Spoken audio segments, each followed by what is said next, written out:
बाजार की गिरावट को देखकर अगर हम शेयर बेचते हैं तो यकीन हमारे अच्छे शेयर हमारे हाथ से निकलते हैं। ये बात ध्यान रखना। मार्केट से पेट भी भरना है, मैं आपको बता दूं, और वो पेट शॉर्ट टर्म करके ही भरा जाएगा। और लॉन्ग टर्म के लिए बड़ा पेट होता है, उसके लिए तो काफ़ी भूखा भी रहना पड़ सकता है। और एक अकाउंट में एग्जिट और ये करना लाजमी मुझे सही नहीं लगता, क्योंकि कभी कभी अपने मन की दिशा मार्केट में संतुलन करने की दिशा में भी नहीं रहती। ने कहा है अभी जैसे ही मैंने आपको बताना शुरू करा कि भैया बजट की तैयारी अपने कम शेयरों के साथ करनी है, ये वही एक चीज़ थी कि अगर हम ज़्यादा शेयर लेकर तैयारी कर रहे हैं तो आज की गिरावट से टेंशन में आ जाते। 5 रुपये 6 रुपये कुछ शेयरों के अंदर फिर रिकवरी हुई और शेयर ग्रीनता की ओर बंद हुए हैं। आप NHPC को देख सकते हो, गेल को देख सकते हो, NGC को देख सकते हो, NLC इंडिया। कोई इवेंट आने वाला है, जैसे अभी बजट आने वाला है, उससे पहले जब भी कोई मार्केट में गिरावट के सिलसिले आपको देखने को मिलेंगे तो वहाँ पर मार्केट आपको फिर से कवर होती हुई देखने को मिलेगी।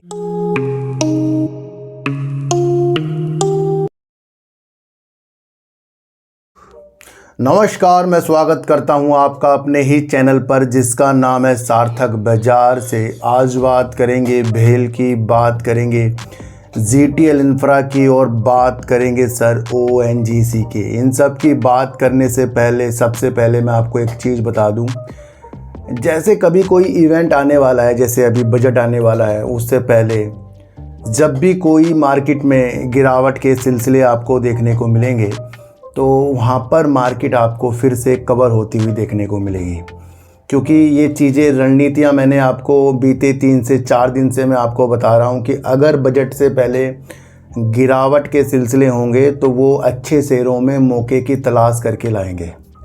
जो आज शेयर 10 रुपये 15 रुपये 5 रुपये 6 रुपये कुछ शेयरों के अंदर फिर रिकवरी हुई और शेयर ग्रीनता की ओर बंद हुए हैं। आप NHPC को देख सकते हो, गेल को देख सकते हो, NGC को देख सकते हो, NLC इंडिया को देख सकते हो, अन्य उन शेयरों को देख सकते हो जिनके अंदर कुछ गिरावट हुई और फिर दोबारा से कवर चीज़ें होती गई। क्यों? क्योंकि सबसे बड़ा काम मार्केट के अंदर होल्ड करने का है।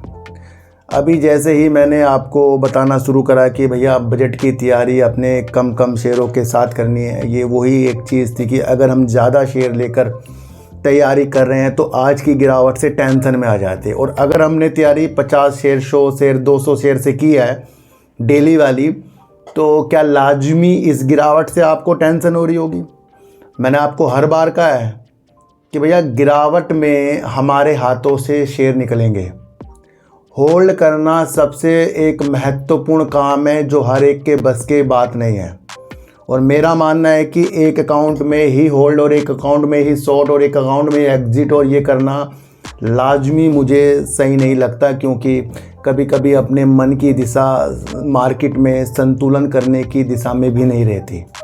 इसलिए अलग अलग अकाउंट इसलिए बनाने चाहिए ताकि एक में आप शॉर्ट टर्म कर सकते हैं और दूसरे में आप लॉन्ग टर्म कर सकते हैं। सको दो छोटी सी बात, एक बात समझना कि अभी हाल ही के दिन 15-20 दिन से जो भी शेयरों को अच्छे खासे होल्ड करके गया, वो आज गिरावट में उस प्रॉफिट को भी उसने गंवाया और वो लॉस में तब्दील हो गए। अगर उन्होंने उस शेयर को बेचा तो वो नुकसान में होंगे। अगर यही चीज़ शॉर्ट टर्म के लिए हम प्रॉफिट लेकर करते तो आज वो संतुष्टि हमारे दिमाग में होती कि हमने कुछ प्रॉफिट लिया है। हमें मार्केट से पेट भी भरना है, मैं आपको बता दूं, और वो पेट शॉर्ट टर्म करके ही भरा जाएगा। और लॉन्ग टर्म के लिए बड़ा पेट होता है, उसके लिए तो काफ़ी भूखा भी रहना पड़ सकता है। तभी मैं आपको कहता हूं कि 2 अकाउंट हमारे पास होने चाहिए जिसके अंदर हमें गिरावट और उछाल में टेंशन ना आए। तो सर मार्केट में आप प्रॉफिट बुक नहीं कर रहे, दूसरा कर रहा है, वो अपना पेट भर रहा है। आपने कुछ शेयरों को 15-20 दिन 30 दिन होल्ड करा, आपको प्रॉफिट आ रहा है, पर आपने वो प्रॉफिट नहीं लिया। अचानक से जो आज मार्केट आपको अंदेशे देके गई, ये बाद में भी होंगे, होते जाएंगे, पर वो 30 दिन भी आपके चलेगा और प्रॉफिट भी आपके हाथ से निकले। क्या आपने अपना पेट नहीं भरा पर दूसरे ने भर लिया? तो मार्केट से हमें पेट भी भरना है भैया। हमारा लक्ष्य लॉन्ग टर्म का है, इन्वेस्टमेंट का, वो साइड में चल रहा है, पर रोज भी तो आपको खाना खाना है।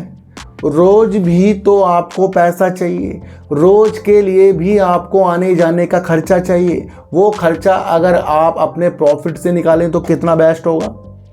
ये बहुत खतरनाक एक विधि बता रहा हूँ। अपने प्रॉफिट को अगर आप शॉर्ट टर्म का है तो उसको जाने नहीं देना है। जैसे आज मार्केट गिरी, उसमें सब टेंशन में आ गए और सब कमेंट करना शुरू कर दिया व्हाट्सएप में, सर अब क्या करें क्या करें। तो सबसे पहले आपको बात बता रहा हूँ, दो अकाउंट की विधि इसलिए होल्ड करना सबसे भारी। एक चीज़ और मैं आपको बताऊँ, बाजार की गिरावट को देखकर अगर हम शेयर बेचते हैं तो यकीन हमारे अच्छे शेयर हमारे हाथ से निकलते हैं। ये बात ध्यान रखना कि आपका विषय तो लॉन्ग टर्म का था। जैसे ही बाजार गिरा, आपके मन में आया कि जो बचा कुचा मेरा प्रॉफिट है इसे मैं निकाल दूं, और उसे निकालने की दिशा यही है कि आपने उसको देखा और आपको गिरावट महसूस हुई, आपके अंदर की उज्ज्वलता जागी कि जो बचा कुचा प्रॉफिट है निकाल दूं, फिर दोबारा ले लूँगा। ये हर बार होगा, ये बिल्कुल गलत है। और जब आप प्रॉफिट में होते हो, मार्केट भी सही होती है, वहाँ पर अगर आप अपनी तसल्ली के लिए अपनी मर्जी से प्रॉफिट ले रहे हो, तब आप मार्केट को जीत रहे हो। आपके हाथ से और मेरे हाथ से शेयरों को निकालना बहुत आसान है, बस एक गिरावट होनी है। काफ़ी लोगों ने जो पहले नीचे शेयरों को लिया होगा उन्होंने ऊपर बेचा, आज फिर उन्होंने नीचे से ले लिया होगा, क्योंकि इवेंट है बजट का। रणनीतियों को समझो। हमारे हाथ से शेयर बड़े आसानी से निकल जाते हैं, और वो तब है जब गिरावट होती है और कुछ दिनों से हमने शेयरों को संभाल के रखा हुआ है। और जब कुछ दिनों से हमने शेयरों को संभाल के रखा है तो फिर लंबे समय के लिए भी संभाल के रखना है, अगर दूसरा अकाउंट आपके पास है। तो जैसे ही गिरावट हो रही है, ऐसे आपका दिमाग चेंज हो रहा है। जैसे उछाल हो रही है, आपकी रखने की स्थितियाँ बढ़ रही हैं। तो अगर आपको गिरावट से डर लगता है तो फिर प्रॉफिट लो ऊपर की तरफ, फिर चढ़ती मार्केट में प्रॉफिट लो, ताकि किसी को ब्लेम ही ना किया जा सके, अपने को भी तसल्ली दी जा सके, हाँ भाई हमने तो ऊपर लिया है। मान लो कोई शेयर आपने 100 रुपये का लिया, 120 रुपये का उसे आपने बेच दिया, और आपको तसल्ली होगी क्योंकि आपने चढ़ती हुई मार्केट में बेचा।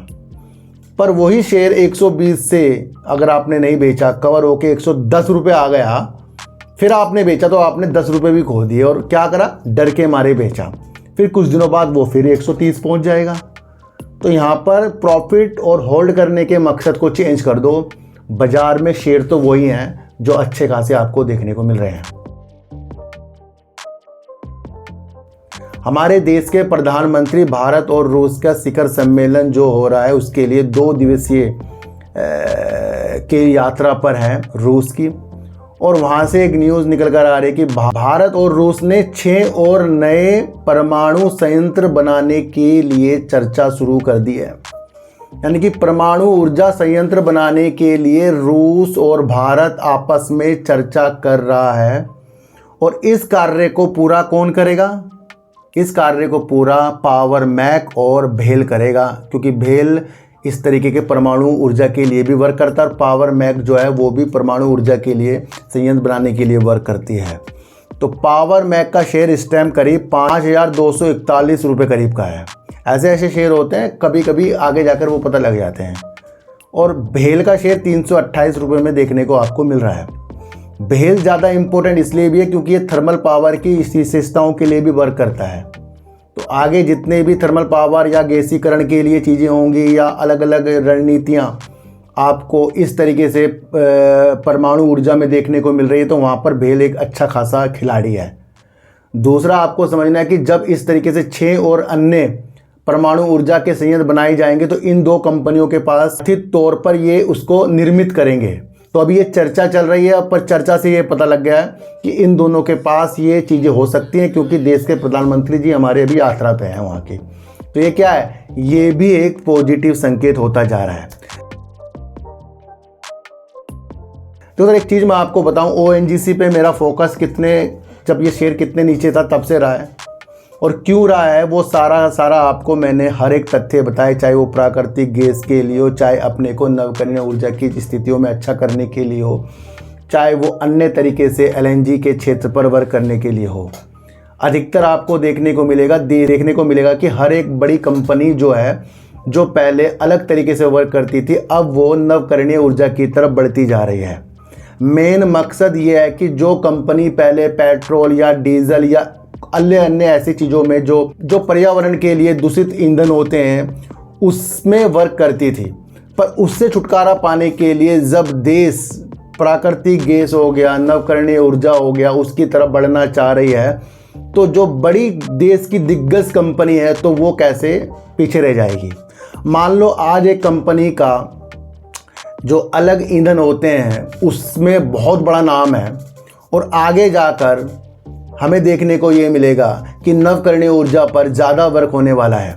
तो जो पहले कंपनी अच्छा खासा वर्क अलग ईंधनों में कर रही थी जिससे प्रदूषण भी होता है, वो अगर आगे जाकर नवकरणीय ऊर्जा पे नहीं उतरेगी तो ये उस कंपनी के लिए कमज़ोर साबित होगा। तो इसलिए समय के साथ हमें बदलता जाना चाहिए। आपने पहले कैसेट देखी होगी, टेप रिकॉर्ड आता था पहले, फिर आपको देखने को मिला चिप, और आजकल तो मोबाइल पर ही आपको देखने को मिल जाती हैं चीज़ें। अब तो ऑनलाइन आप गाने सुन सकते हो। तो ये सब चीज़ अगर हम चेंज ना हो, उसी चीज़ में रहें, तो हम पीछे रह जाएंगे। तो इसी तरीके से देश की सबसे बड़ी गैस और तेल उत्पादन कंपनी कौन है हमारी? ONGC है। और ONGC ने एक खाका तैयार कर लिया है जो नेट जीरो लक्ष्य इसने रखा है, उसके लिए करीब 2 लाख करोड़ रुपए निवेश करने की स्थितियां इसने हमें बताई, और 2038 तक ये अच्छा खासा निवेश 2 लाख करोड़ तक का कर लेगा। यहाँ से एक चीज़ देखने को मिलेगी, जितना भी निवेश होगा ये नवकरणीय ऊर्जा की तरफ होगा। यहाँ से इम्पोर्टेंट चीज़ ये देखने को मिल रही है कि एक कंपनी अपने को अलग ढंग से नवकरणीय ऊर्जा की तरफ डाल रही है और उस कंपनी का नाम है ONGC। अगर कार्बन डाइऑक्साइड उत्सर्जन को इसको घटाना है तो इसका पूर्णतया लक्ष्य जो है 2038 तक का है, और वहां पर ये अपनी विशेषताओं के साथ आगे बढ़ता जाएगा। महाराष्ट्र, गुजरात, आंध्र प्रदेश, तमिलनाडु और असम में ये पवन ऊर्जा पर और छोटे जल विद्युत संयंत्र बनाने पर भी वर्क करेगी, जिससे ये अपनी ऊर्जा को आगे के लिए बढ़ाएगी। 2030 तक का ONGC का 3.80 गीगावाट तक का लक्ष्य नवकरणीय ऊर्जा में जोड़ने का है, और 2038 तक कंपनी इसको 6.03 गीगावाट तक की नवकरणीय ऊर्जा की आज सारी बात नवकरणीय ऊर्जा की क्षमता के लिए हो रही है सर। यहाँ से ONGC इम्पोर्टेंट है इसलिए कि इसे हम आगे के लिए रख सकते हैं। मैं वो आपको वजूद समझा रहा हूँ जो दूसरा आपको कभी नहीं समझाएगा।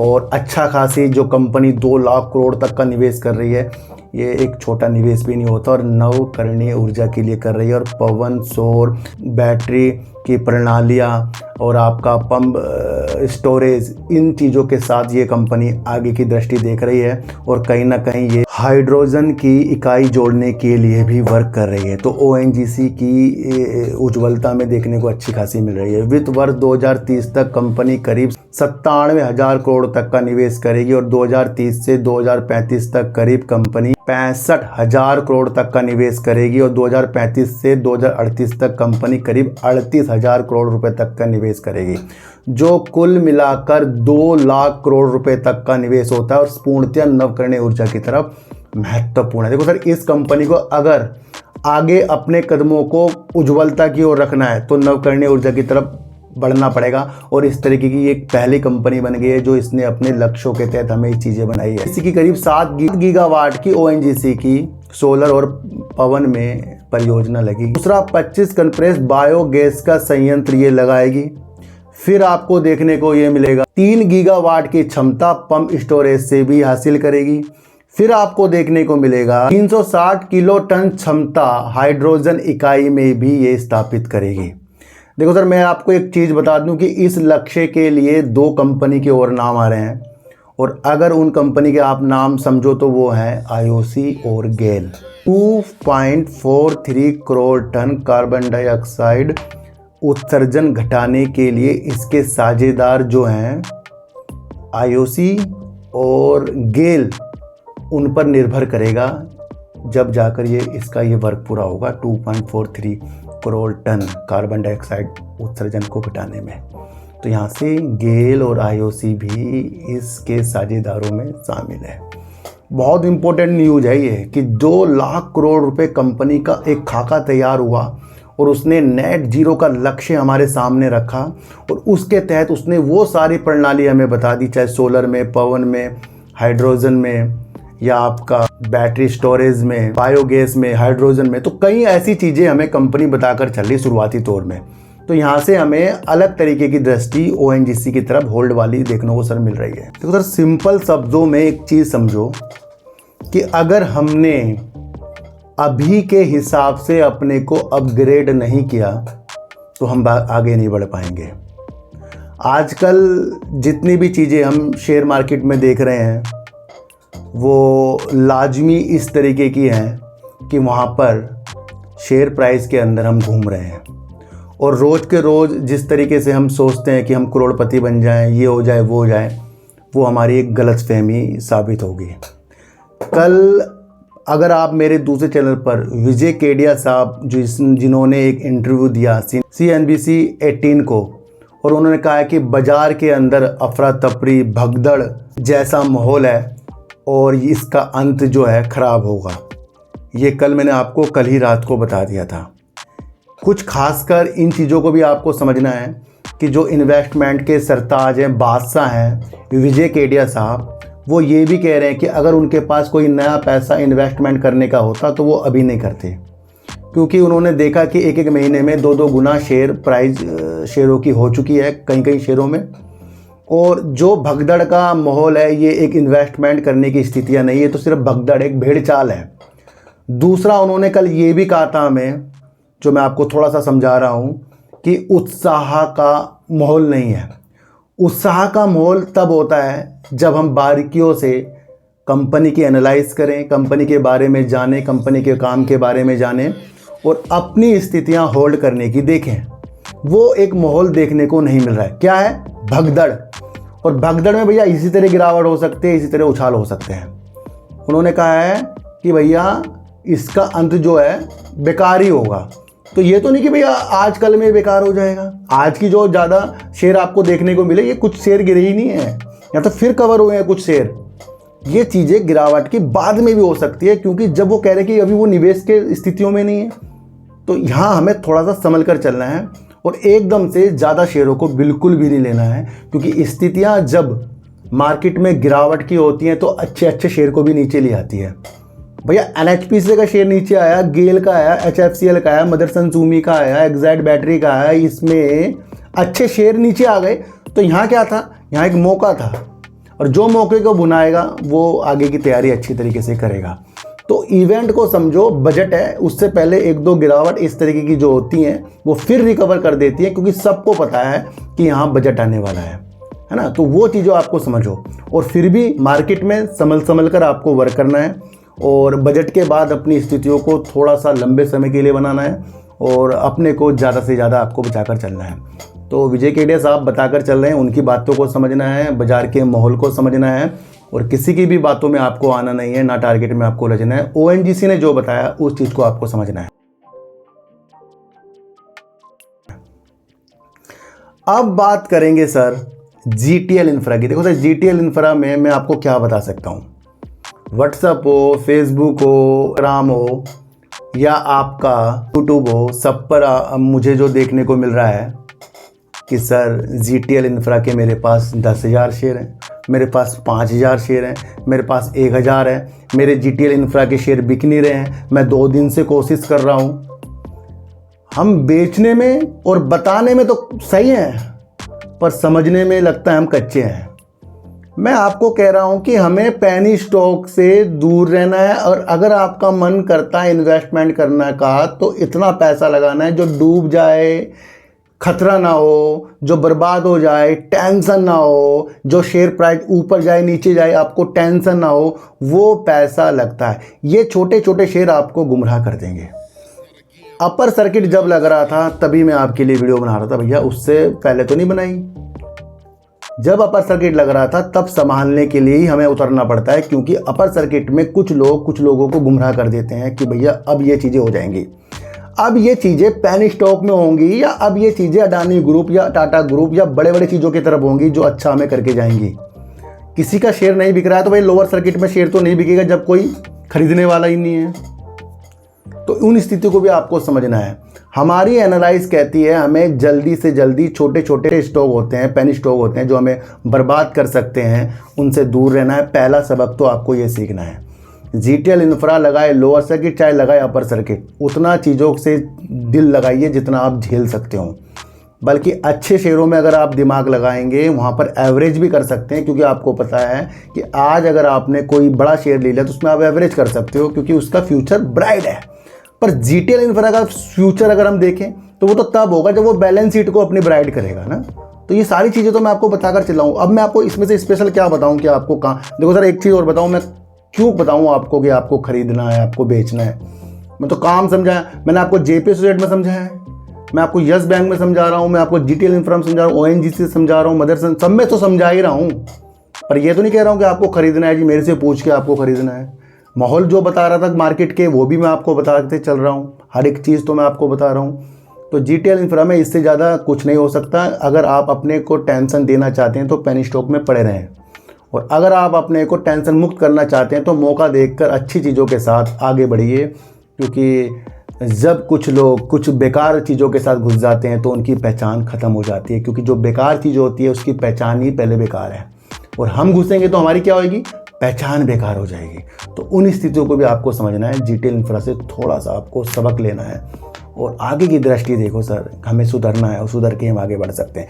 किसी को भी शेयरों को खरीदने बेचने की सलाह बिल्कुल भी नहीं है। ओएनजीसी 2 लाख करोड़ रुपए अपने नेट जीरो लक्ष्य की ओर बढ़ रहा है, खाका तैयार कर दिया है। कब कब वो कितना पैसा खर्च करेगा वो भी उसने बता दिया है, कब कब वो किस चीज़ों के लिए चीज़ें कर रहा है वो भी उसने बता दिया है। तो सारी चीज़ अच्छी है, और गेल और आईओसी इसकी वो चीज़ों के लिए मदद कर सकते हैं, ये गुड न्यूज़ है। परमाणु संयंत्र अगर बनेंगे तो आपको देखना है कि इसके अंदर पावर मैक और बेल को इस तरीके से जो 6 नए परमाणु संयंत्र बनाने की बातचीत रूस और भारत में चल रही है, उसके अंदर इन 2 कंपनियों के नाम आ रहे हैं। कृपया इसे भी आप अलग तरीके से समझ सकते हैं। तो किसी को भी खरीदने बेचने की सलाह बिल्कुल भी नहीं है। तो सर चीटी को आटा दीजिए, गाय को रोटी दीजिए, और अपने बच्चों को ज़्यादा से ज़्यादा प्यार कीजिए, क्योंकि बच्चे ही आपकी मासूमियत से किस्मत पलटेंगे। तो फिर मिलेंगे आपसे नए वीडियो के साथ, जब तक के लिए नमस्कार।